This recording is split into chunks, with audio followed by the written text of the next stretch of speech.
नमस्कार दोस्तों। ई tax word में आपका स्वागत है।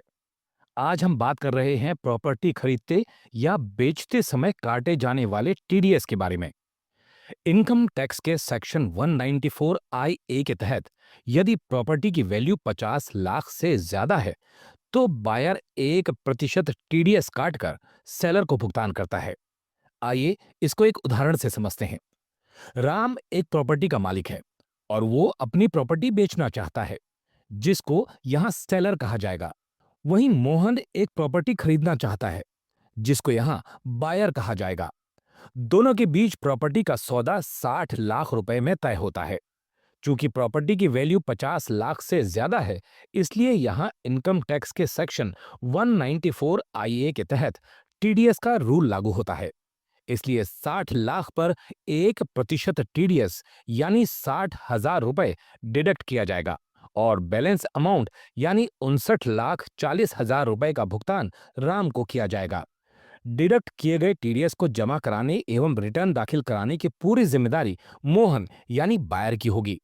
अब मोहन यानी बायर इसके लिए अपने इनकम टैक्स पोर्टल पर लॉगिन करेगा और ई फाइल पर जाकर ई पे टैक्स पर क्लिक करेगा। यहाँ न्यू पेमेंट का एक ऑप्शन दिखाई देगा, जिस पर क्लिक कर आगे बढ़ेगा। इसके बाद यहाँ बहुत से ऑप्शन नजर आएंगे, जिसमें से 26 Q B TDS on sale of property वाले फॉर्म पर क्लिक कर प्रोसीड करना होगा। सबसे पहले जो पेज ओपन होगा उसमें मोहन यानी बायर की डिटेल्स होंगी, जो कि ऑटो फिल होंगी, जैसे कि बायर का नाम, पता, पैन नंबर, आधार नंबर, ईमेल आईडी एवं मोबाइल नंबर।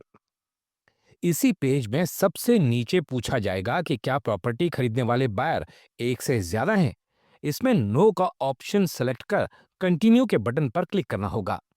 सेकंड पेज पर सेलर यानी राम की डिटेल्स भरी जाएंगी, जैसे कि नाम, पता, पैन नंबर, आधार नंबर, ईमेल आईडी और मोबाइल नंबर। इसी पेज में पूछा जाएगा कि क्या प्रॉपर्टी बेचने वाले सेलर एक से ज्यादा हैं।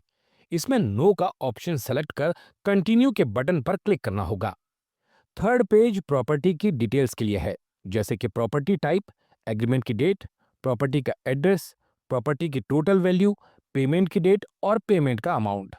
फोर्थ पेज टैक्स डिटेल का है, जिसमें प्रॉपर्टी की वैल्यू यानी 60 लाख रुपए और टीडीएस वैल्यू यानी 60,000 रुपए भरना होगा।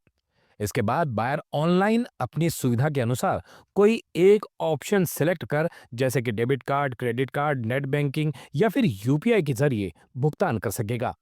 भुगतान के तुरंत बाद इनकम टैक्स डिपार्टमेंट द्वारा एक चालान रिसिप्ट और एक फॉर्म 26 क्यू भी जनरेट कर दिया जाएगा, जिसको बायर डाउनलोड कर लेगा और सेलर यानी राम के साथ शेयर करेगा, ताकि जब आईटीआर ई फाइलिंग का समय आए तो राम इस टीडीएस को क्लेम कर सके।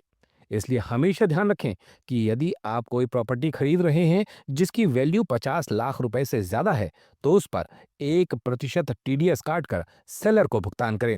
यदि आप ये पूरा प्रोसेस किसी टैक्स कंसल्टेंट के द्वारा जानना चाहते हैं, तो हमारी वेबसाइट www.etaxworld.in के माध्यम से हमसे संपर्क कर सकते हैं।